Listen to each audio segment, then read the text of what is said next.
हमें ये दो पॉइंट्स इक्विडिस्टेंट गिवन है इस प्लेन के। इक्विडिस्टेंट का मतलब इस पॉइंट का डिस्टेंस इस प्लेन से और इस पॉइंट का डिस्टेंस इस प्लेन से इक्वल है।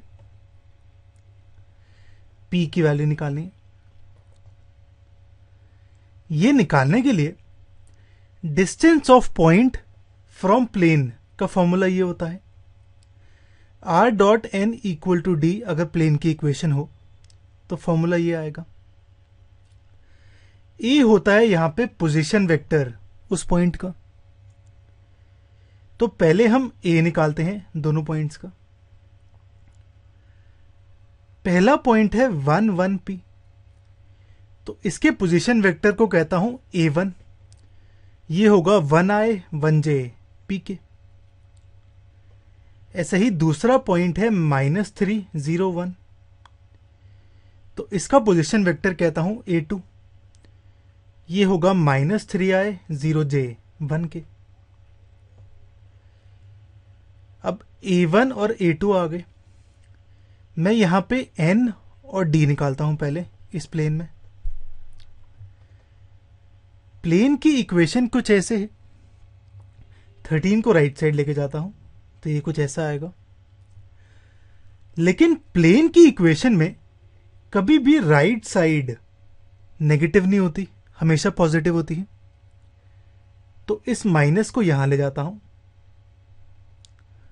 अब इस माइनस को इस वेक्टर के अंदर लेके आता हूं तो ये कुछ ऐसे आएगा।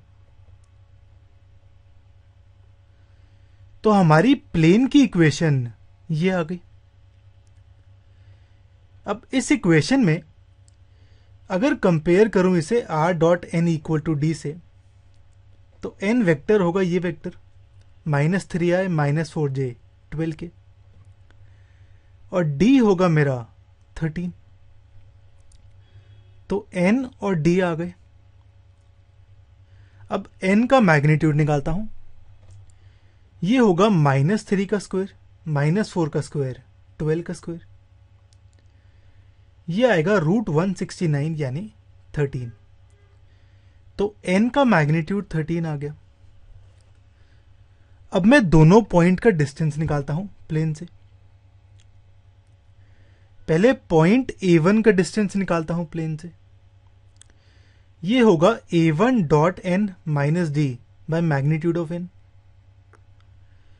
A1 n d और मैग्नीट्यूड की वैल्यू पुट करता हूं।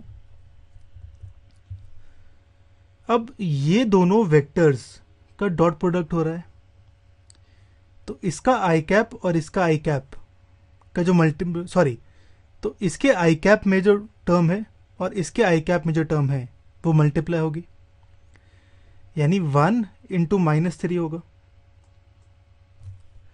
फिर इसके जे कैप और इसके जे कैप में 1 इंटू -4, और इसके के कैप में p इंटू 12 माइनस ऑफ 13।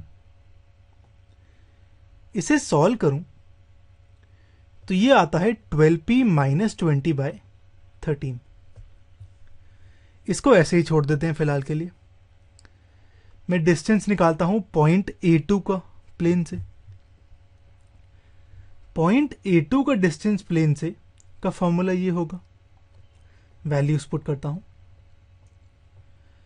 अब इन दोनों वेक्टर्स का डॉट हो रहा है, तो इसका आई कैप की टर्म और इसके आई कैप की टर्म मल्टीप्लाई होगी, -3 इंटू -3। इसके जे कैप और इसके जे कैप की 0 और -4। इसके के कैप और इसके के कैप की 1 और 12। इसे सॉल्व करूं तो ये आएगा 8/13 का मॉड्यूलस। अब क्योंकि 8/13 पॉजिटिव है तो इसका मॉड्यूलस आएगा 8/13।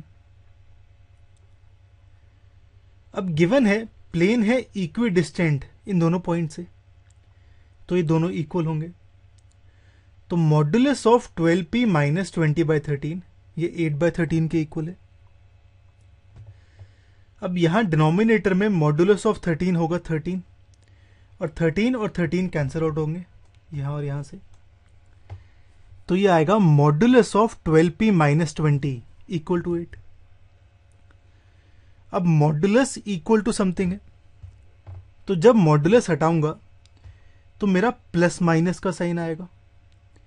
12p minus 20 equal two plus minus of 8। तो प्लस को अलग सॉल्व करते हैं, माइनस को अलग। प्लस को सॉल्व करूं तो 12p minus 20 equal to 8, p आएगा 28/12 यानी 7/3।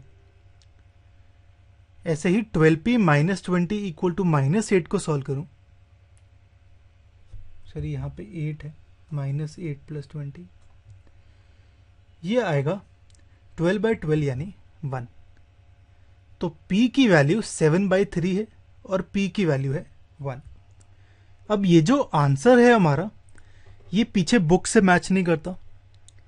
तो अगर हमने कुछ कैलकुलेशन मिस्टेक या कुछ और गलती की है तो प्लीज़ कमेंट कर दो नीचे।